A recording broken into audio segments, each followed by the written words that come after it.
Hello again everyone, welcome back to ptet.chemistry channel. My name is Dr. Ont. In this tutorial video, I'll go through this 1 hour pure chemistry, triple sciences, alternative to practical. This is for the Cambridge International O-Level, which the contents are entirely suitable for any 14 to 16 years old doing the GCSE or the IGCSE extended chemistry curriculum. In this first question, so this student wanted to investigate the rate of reaction. So rate of reaction is to do with how fast the reaction is going on. So definitely we need a stopwatch. This is between magnesium riband and an excess of this dilute hydrochloric acid. So essentially what we have is a metal, a reactive metal, plus an acid, and we are going to get a metal salt. What happened with the acid is every acid contains H+, replace the H+ with the other cation and you get the metal salt.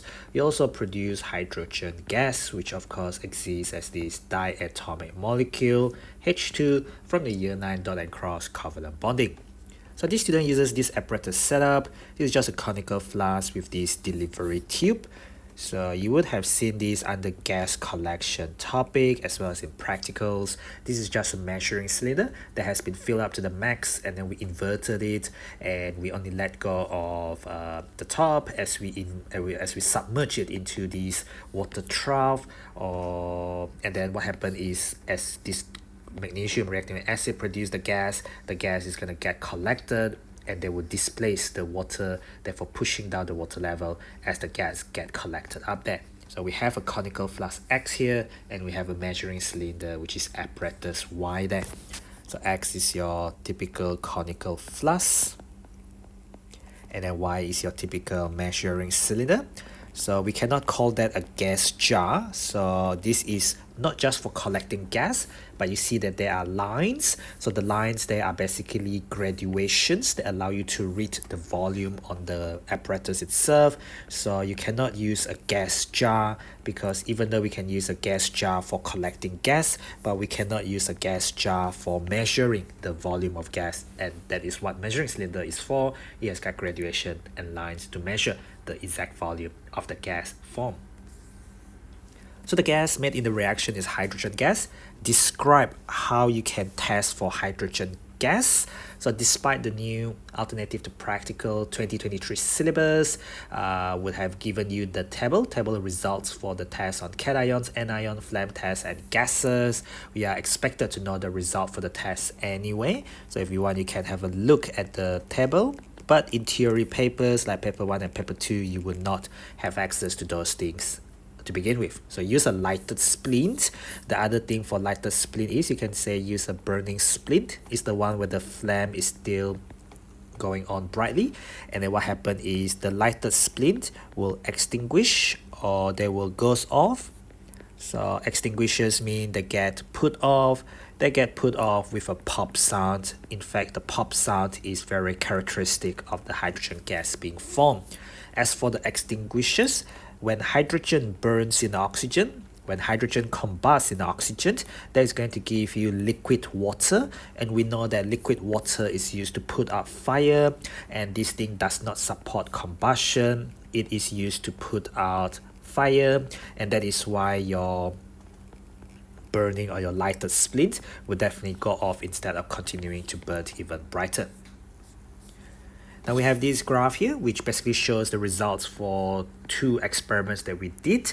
Experiment 1 versus experiment 2. We started from 0 volume of gas, 0 cm³ volume of gas at time equal to 0. So we needed something called the stopwatch. Stopwatch is the apparatus, and it will measure the time taken for the experiment. We're collecting the volume of gas with a measuring cylinder here, and we can see that in experiment 1, we have produced 80 cm³ of hydrogen gas. Of course, we know that hydrogen gas as a result of the metal plus the acid reaction, whereas here you get 40 cm³ of hydrogen gas there. So what we can establish here, also from the beginning of the question, it says excess of the acid. So the acid is not used up, so that means the magnesium is limiting reactant. That means the magnesium is definitely completely used up.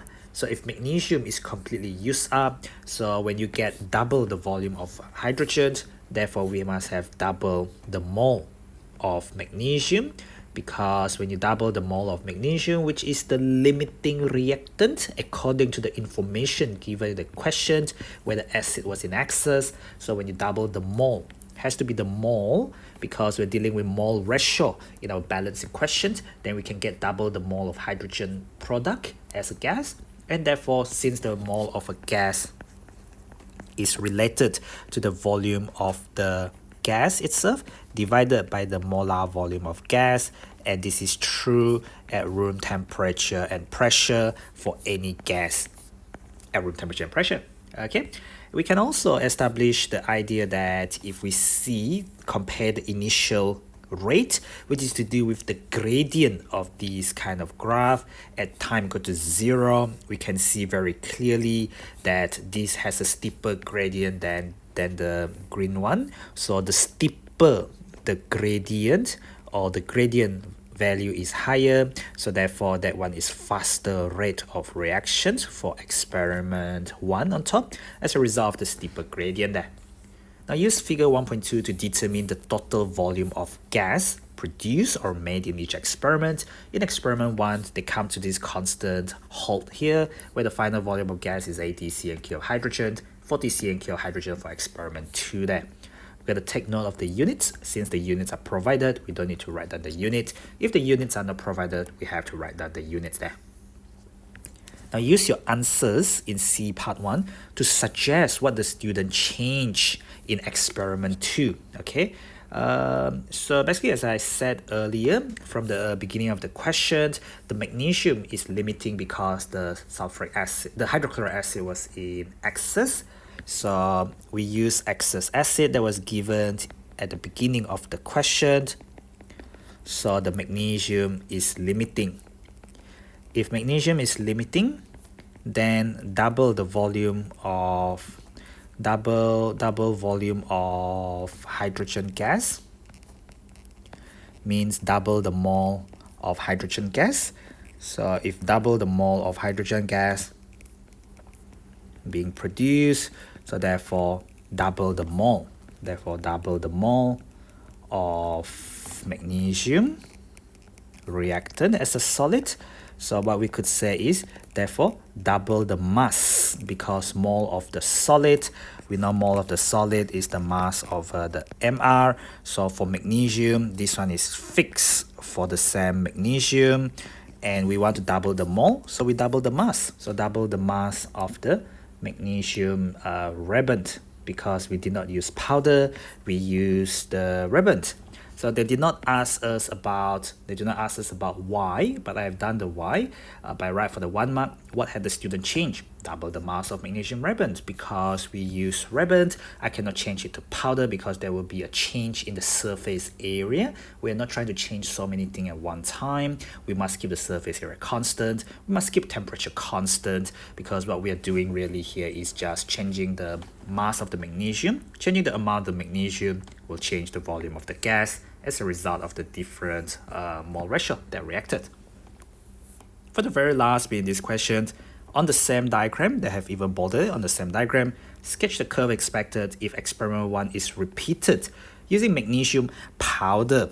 So with the powder, you will have bigger surface area, and with a bigger surface area, you will have more contact points. Therefore, you will have a greater contact point with the reactant, between the reactants. And if you have greater contact point between the reactants, we can say that the reactants will collide more frequently. And if they collide more frequently, you have more effective collisions. And as a result, your rate of reaction will be faster. So you're not being asked for the explanation, by the way. So explanation is not required in this question. It's a qualitative kind of observation. What happened? All other conditions remain the same, including temperature, concentration, and whatnot. So the rate is faster, but that's to do with how fast. How about how much? So how much would be how much magnesium actually reacted. Well, how much magnesium actually reacted is still the same, because they say all other conditions remain the same. So it's the same mass of magnesium, because I only use powdered versus ribbon form. Okay, so same mass of magnesium. So since the magnesium is limiting, so it's the same volume of hydrogen gas. So the gradient is steeper for faster reactions, but still give me the same final volume. This is for experiment 1. This is for experiment 1. So if we look at experiment 1, the gradient must be steeper than this. So if I draw a graph, I'm gonna draw something like that, I guess. So that one is steeper than that, and it end up at the 80 cm3 because it gives me the exact same volume of the gas, but it will finish and get to the 80 cm3 a lot faster than the other one because I have increased the rate. The gradient is a lot steeper than the red color one. Perhaps I can now remove the red color one. You don't really want to highlight. You're not allowed to use highlighter in the actual exam.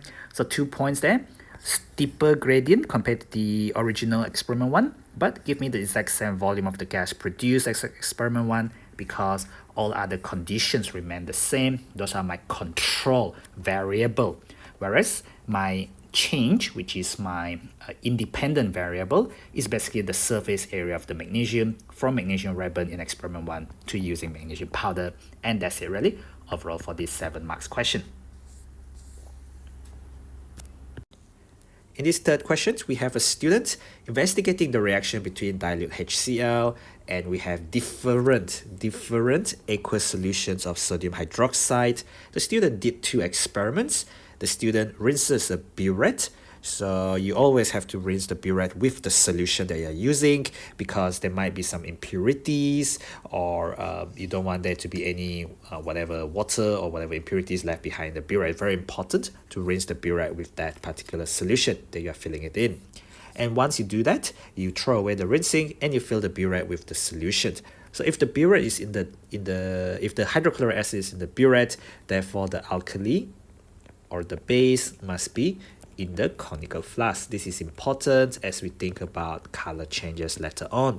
Run out some of the acid so that the level on the burette come to the same scale. Uses a measuring cylinder. We can immediately spot that there is something wrong here because this is what we normally use. We don't use measuring cylinder. Normally we would use a pipette because a pipette is a more accurate apparatus compared to just using measuring cylinder. We are using this indicator here. This is called thymolphthalate. Thymolphthalate is in the 2023 syllabus for the Cambridge International O-Level, but it has been in the syllabus for the IGCSE chemistry for a number of years already. So thymolphthalate is supposed to change color. It is blue. It is blue in alkali. So it is blue in alkali or base, and then it will go to colorless at the end point, and beyond the end point, colorless at end point. Beyond the end point, when you go too much acid has been added, it will also remain colorless. So starting from the acid is not going to be useful because we go from blue to one spot where it's colorless. That is our end point. Anymore, it will just remain colorless because that's past the end point already. We're going to swirl the flask while adding the acid, the typical thing that you do when you do your titration until it changes color. So the only thing I can see what is wrong here would be the use of measuring cylinder instead of the pipette there. So in experiment 2, the student empties and rinses the conical flask with distilled water. We know that rinsing with distilled water doesn't matter because whatever that we pipette out, so what we pipette out is still the same mole because we use a pipette, I guess. Well, they didn't say what we pipette out.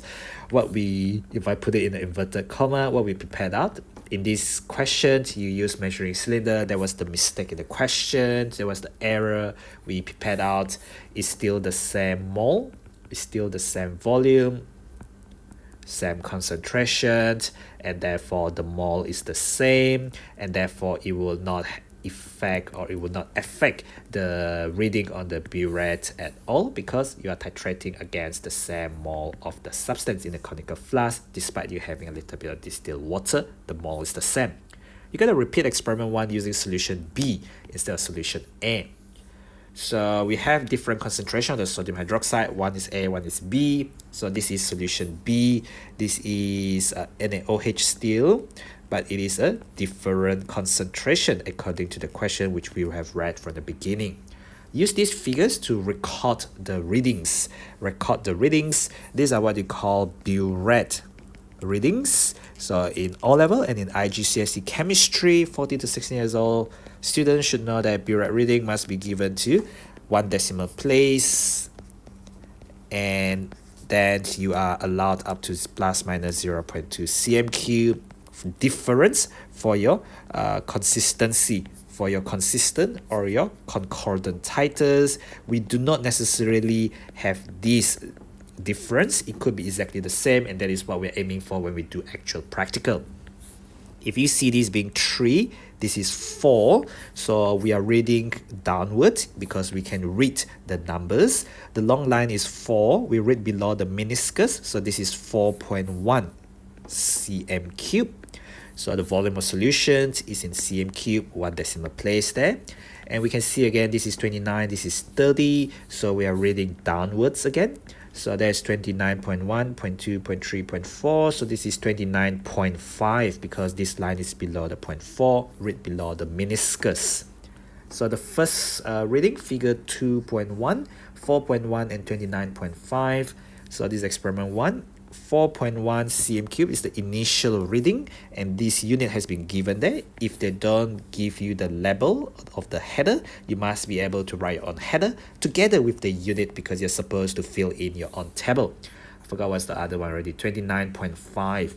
So when you press your calculator, 29.5 minus 4.1, no matter what your calculator show, these are burette reading, including the difference must be 1 decimal place.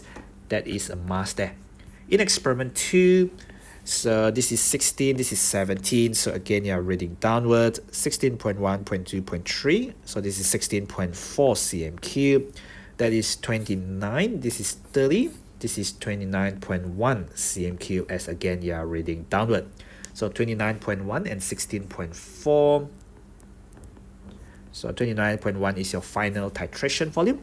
As you are running the solution out from the burette, this thing is going to drop down to that. So pressing a calculator, and I get 12.7. That is a huge difference there. Oh yeah, because these are two different experiments. Remember, the NaOH aqueous had a different concentration. That it was the objective of this experiment, to work out the concentrations, I guess. Now state the color change observed in experiment 1. In experiment 1, you had thymolphthalate as you indicated.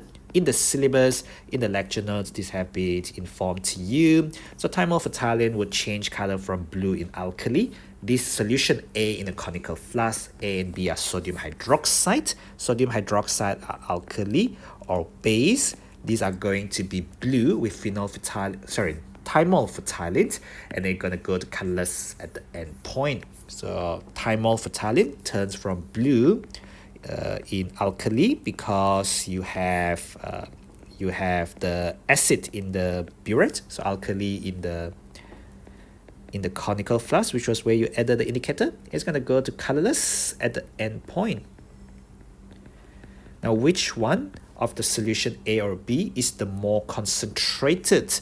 So if you look at this particular volume, this require lesser HCl because there will be lesser mole of NaOH, but you instead of using a pipette to take out, you use a measuring cylinder to take out 25 cm cube of the base.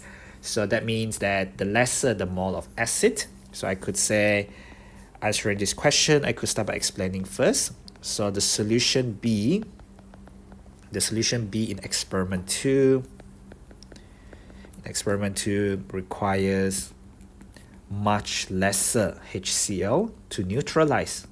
This HCl is from the burette. This is 12.7 cm cube of the HCl to neutralize, and therefore what you have is lesser concentration of the solution B. Therefore solution B is less concentrated, so therefore solution A is more concentrated, because the question asks you which one is more concentrated. Definitely the more concentrated your NaOH in the solution, the more HCl is required to neutralize it based on mole ratio. Did you use the simplest whole number ratio? If you read the question, whole number ratio, concentration of solution A is to concentration of solution B. Depends on the concentration, depends on how much volume of HCl is needed. Since we have the same volume, we use the same 25 cm cube of A and B. This was the one that was measured out using measuring cylinder. If you read the questions earlier from the very beginning, we would see that we had 12.7 and 25.4. So solution A was in experiment 1, and you do that. So 25.4 is to 12.7. If you divide by 12.7 on both sides, you should hopefully get the simplest whole number ratio, because to get the simplest whole number ratio, usually you divide by the smallest number, and this gives me exactly 2. So 2 is to 1. That is how much volume of HCl is needed. Compared to that, that will give us the concentration of the A is to B. A is more concentrated than B, as we just said earlier. Now, how about if we use 10 cm cube of solution A? What is the volume of HCl needed if experiment 1 is repeated using 10 cm cube of solution A? So just now, what do we have? State the volume of HCl needed if experiment 1 is repeated. Experiment 1 had this 25.4 cm cube of HCl to neutralize 25 cm cube of the alkali, 25 cm cube of solution A. Instead of 25 cm cube of solution A, you are going to use 10 cm cube. So state the volume. So I'm guessing if you have 25 cm cube of A, you would need just now 25.4 cm cube of HCl. If we have 10 cm cube of A, what volume of HCl do you need? Well, you can do your cross multiply there. So you get 25x equal to 25.4 multiplied by 10. So x equal to 25.4 times 10 over 25. X is going to be, I'm a bit surprised that they haven't given you, so much space. This is my answer, but we know that this is from the burette titration, so it cannot be, 2 decimal place like this. So instead, what we do is we run up the thing a little bit. So by rounding up, what do I get if I move this a little bit to this side? So just 1 decimal place. So there's going to be 10.2 cm cube, 1 decimal place for any burette reading there. Part E, in experiment 2, conical flask is rinsed with some distilled water. Why do you rinse your conical flask with distilled water? To get rid of any impurities present from the last titration. So you use the flask previously for the last titration. You want to get rid of any impurities from the last experiment, or from the last, or you can say from the previous titration, from the previous experiment, basically just removing any trace of impurities there. Now, this conical flask is not dried at all, as is the common practice when you're given just 2 conical flasks to do 1 rough and at least or a minimum of 2 exactitors, but you're only given 2 conical flasks because you need to rinse, but you don't need to dry it totally, because just a little bit of distilled water is fine. Why is it not dried?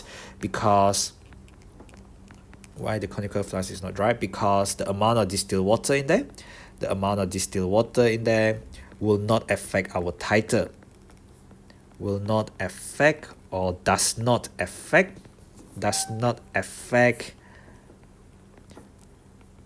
the mole of solution transferred into the conical flask. Therefore, if that doesn't affect the mole of that, therefore, it does not affect the overall titer. The overall titer meaning the titration volume from the burette, it really does not affect it. That's why we don't need to dry the conical flask after all. Part F, state the effect, if any, on the volume of the hydrochloric acid. So this is the titer from the burette. Will there be any difference at all if the solution of sodium hydroxide is warm? If you warm it, would it have an effect on the titration? Let's think about it. So warming would mean temperature increases, so rate is faster. Just because it's faster, will it change the volume? Not really, because these are to do with mole concept. Just because you warm the stuff, some of the water can evaporate, but the mole of the stuff remain the same. So effect of the volume, this is on the title from the burette, will be no effect because changing temperature does not change the mole. Changing temperature does not change the mole or does not have an effect on the mole of the sodium hydroxide of the NaOH in the conical flask. It's just faster, it's just hotter, but it doesn't affect how much mole you have to begin with. Therefore, it will have no effect on the titration volume from the burette. Now suggest how the reliability can be confirmed. So you will see that this particular student only did titration for experiment 1. There's one concentration of NaOH, did it once for experiment 2. How would you be able to confirm whether this result is reliable or not? You wouldn't know unless you repeat it. You repeat it until you get consistent titer. So we must repeat our titration, as you know, when you did your own titration, until we get consistent results or consistent titers. And these consistent titers preferably are equal to each other, but they are accepted within this margin of error, plus minus 0.2 cm³ at GCSE and O-level chemistry. What is a more accurate method of measuring the volume of the solution? Earlier we mentioned that the use of measuring cylinder was a huge mistake because typically we would have used a pipette, which is a more accurate apparatus than measuring cylinder, to pour out this 25.0 cm³ with a pipette. So that would have reduced or decreased your accuracy a lot more. So a more accurate method, use a pipette instead of measuring cylinder. So measuring cylinder is not the most accurate apparatus in the whole world, yeah? In part H, aqueous sodium hydroxide reacts with aqueous barium chloride to form a white precipitate of barium hydroxide. So this is a white precipitate, that is what they tell you. Use this information to suggest a different method. Use this information. So this is a white precipitate. This is saying that it is insoluble solid. Which of the solution is more concentrated for the sodium hydroxide? Aqueous. Now you must state how your result is more concentrated. Just now, use this information to suggest a different method. This method just now was your titration. That was your experiment. The whole question was on titration. So this other method is not titration. We get a precipitate. So what we can do is fill up test tubes. Fill up 2 test tubes.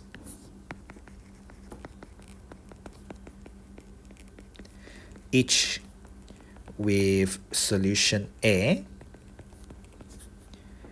and solution B, and the other one with solution B, and the other one with solution B. But we need to be very careful. Use the same volume because this is about control experiment. So must use the same volume for both solutions. And then we do it, keep the temperature the same. Keep temperature the same because we got to think about what do we need to change and what are we keeping constant. What we keep constant, these are what you call control variable. So control variable are what you want to keep the same or stay the same in your experiment. And what else can I say? What are we measuring? So add in equal volume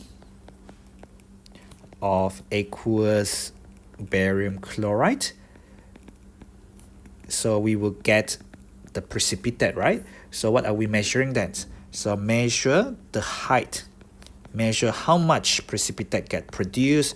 So the height of the barium hydroxide precipitate. In this kind of planning question, you really need to think about what you are making, and this is basically measure the height of the barium hydroxide precipitate in the test tube. So the last thing is, how would your results show which is more concentrated? So the higher the height or the greater the height of the precipitate of the solid, I guess, in the test tube, therefore you have more concentrated NaOH aqueous, because the more concentrated the NaOH, the more barium hydroxide you will precipitate out. Therefore, you will have greater height of the precipitate being formed in the test tubes, because we had two test tubes, or boiling tubes if you want. If you don't want the test tube, you can also use a boiling tube, because boiling tube is a lot bigger than test tubes. And you must have the same volume for both solutions, because we are changing the concentration of these solutions. Therefore, everything else must be the same, including temperature, the same volume for both solution A and B, the same volume for this solution which you are adding, which is this aqueous barium chloride. Only then your experiment is reliable and can be trusted, because you have kept some stuff constant and only changed the concentrations of these two solutions there. This is how we get the final result. The greater the height, the more solid they get produced. Therefore, the NaOH must be more concentrated there. That's it really overall for this 16 marks question. Really, really good titration and a little bit of planning there. In this question number 4, we have a qualitative analysis question. So a student tested two solid C and solid D. Solid C is iron 2 sulfate. So it's a solid, so it's not dissolved in water. You have Fe2 plus, you have SO4 2 minus. The 2 plus cancel the 2 minus, you just need 1 and 1 of that. Iron 2 sulfate is FeSO4. Both of these ions are given in the qualitative analysis table, the results of which are provided inside the question paper for this new syllabus for the 2023 alternative to practical syllabus. The table of results for the qualitative analysis are provided just like in the IGCSE alternative to practical.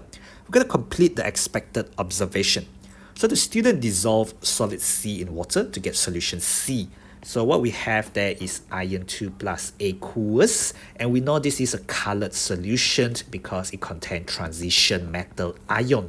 That is what you call transition metal ion. Now this student divided solution C into 3 portions. First of all, you added dilute nitric acid, as is customary in a lot of the tests for anions. Aqueous silver nitrate, all nitrates are soluble. This is a colorless solution. So what do we use this colorless solution of silver nitrate for? It is used to test for halide ion. The halide ions include the chloride, bromide, and iodide. What we have there is sulfate. Without chloride, bromide, and iodide, we don't have chloride, we don't have bromide, we don't have iodide, so no observable change. There is no change at all, no precipitate whatsoever, so it's just no observable change. This is a negative observation. For the next one, to the second portion in another test tube, again you add some dilute nitric acid, then you add some barium nitrate aqueous. This is test for sulfate, and we have iron 2 sulfate. If you look at the qualitative analysis table which is provided, you will get white precipitate forms because barium sulfate is actually insoluble in water under solubility rules for sulfate. Last but not least, you have added aqueous ammonia drop-wise, number 1, and then in excess, number 2. Observations are plural there, so we gotta focus on what happened at first. These are tests for cations. Our cation is iron 2. If you look at the table, iron 2 and ammonia, you will get a green precipitate forming. So it's stated as PPT in the table. In the theory level paper, paper 1, paper 2, paper 3, paper 1, paper 2, paper 4, theory level paper, other than practical, we are not allowed to write PPT. We have to spell it out in full. Precipitate, P-R-E-C-I-P-I-T-A-T-E. And then it will turn brown on the surface, as you will learn about oxidation much later on in your year 9 curriculum.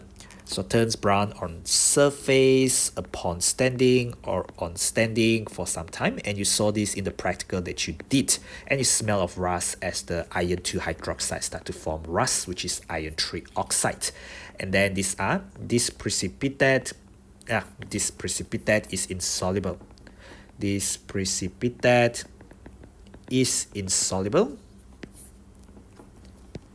and these are insoluble in excess of the aqueous ammonia. We write shorthand notation NH3 aqueous, and just like that, because it's insoluble, we don't need to say what color it is because it follows the exact same color as before that.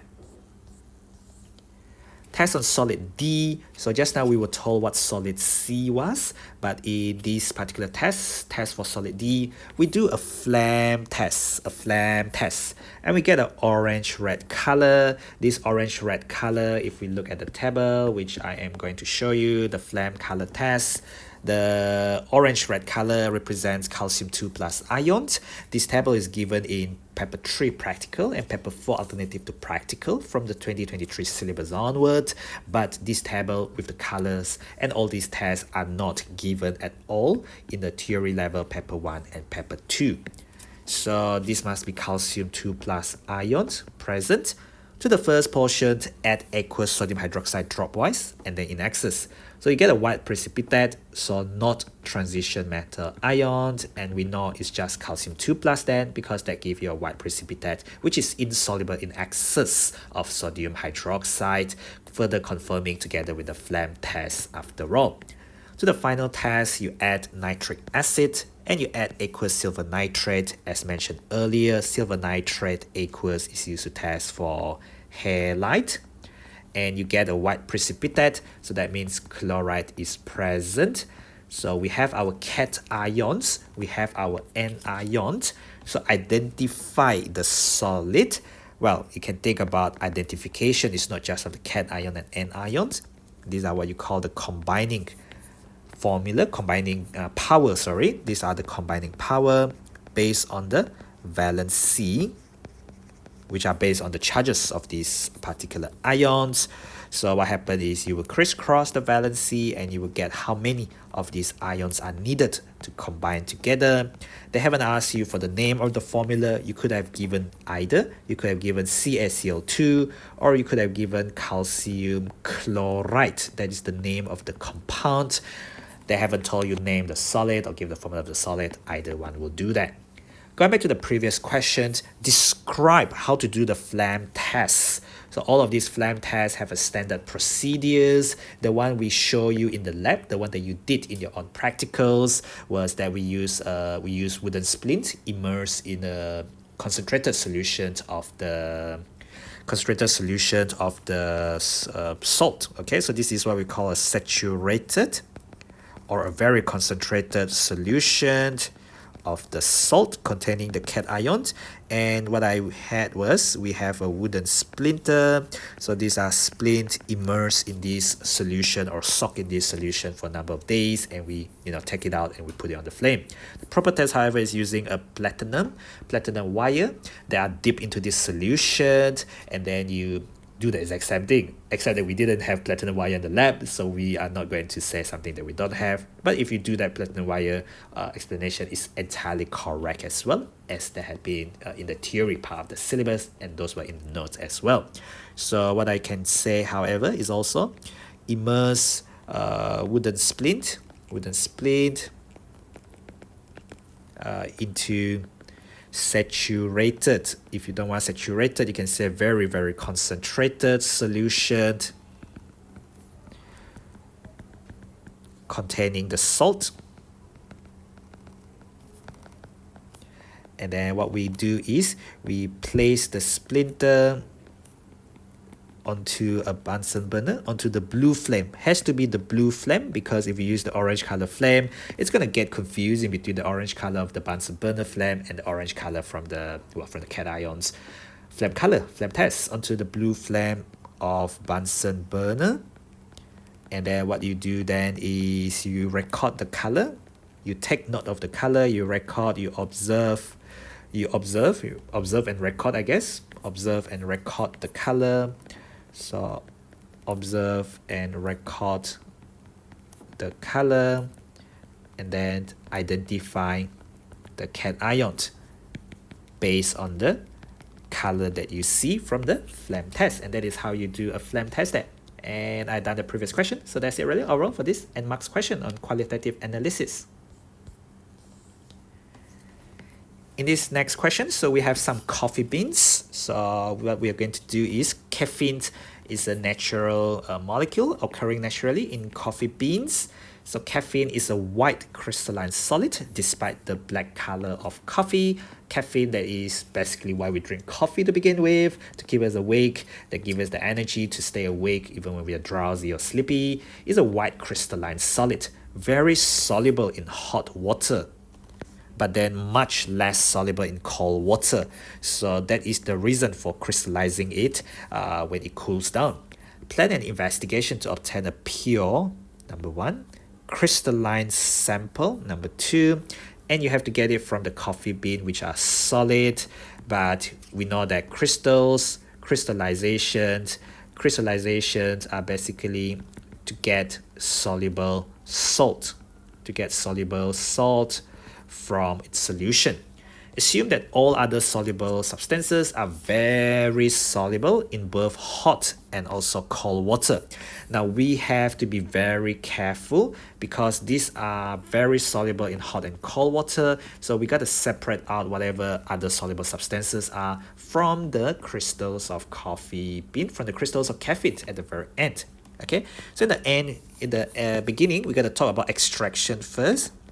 So how do we extract it? Well, we can crush coffee beans using a mortar and pestle, or fill up the coffee beans inside the mortar and then use a pestle to grind it up, to grind the beans into smaller pieces.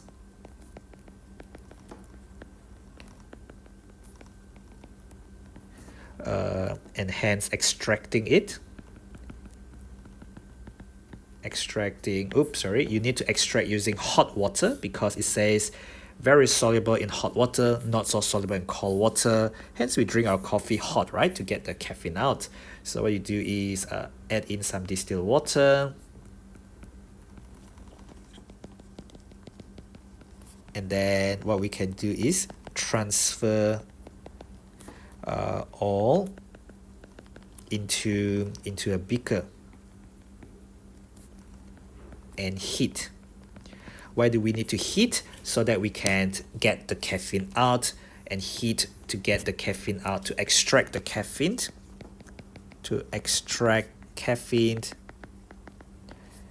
in hot water from the bean. So that was the extraction bit. And then when it's hot, caffeine is very soluble, but when it's cold, it's not very soluble. So you want to get it when it's hot. And now we got to talk about separation. So how do we separate it out? And we want to get crystals as well, right? So in terms of separation, let's see how many marks there are. It's only 4 marks for this number of lines. So quite challenging for 4 marks, but it's not the hardest or the most difficult questions.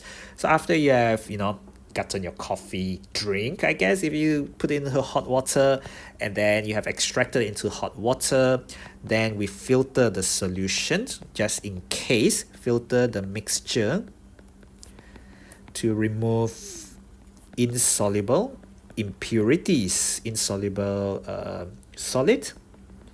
What we want is the filtrate, so collect the filtrate. You can heat the filtrate in an evaporating dish,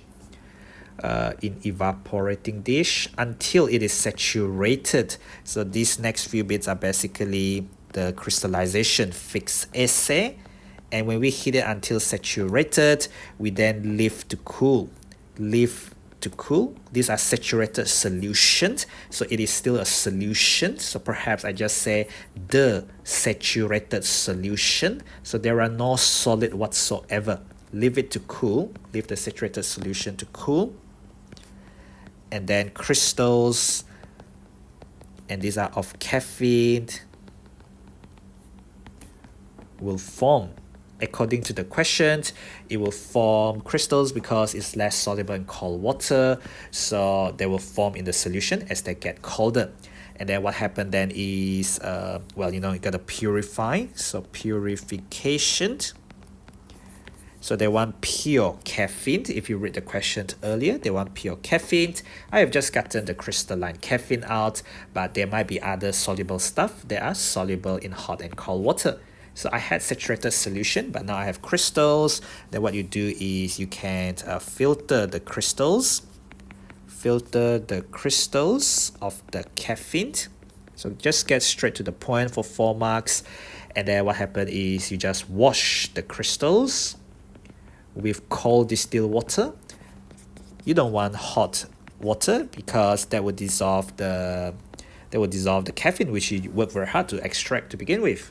Wash crystals with cold distilled water, then dry in between filter paper. Dry in between filter papers.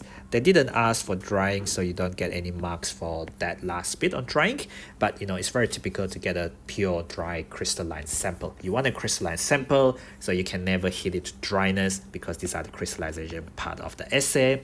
You get 1 mark for the extraction, about using hot water to get the caffeine to dissolve in hot water, and the other 3 marks are in the crystallization bit of these 4 marks planning essay. And that's it really overall for this year 9 alternative to practical experimental design, experimental planning, as well as analysis and evaluation of results. This is for the O-level, Cambridge International O-level, contents of which are entirely suitable for any 14 to 16 years old doing the triple sciences pure chemistry curriculum. And thank you for watching again. So don't forget to click the button on the bottom right to subscribe to my channel. Do follow me at ptet.chemistry. That's at ptet.chemistry on Instagram, Facebook, Twitter, and Telegram to get connected. I'll see you in the next tutorial video. Thank you for watching.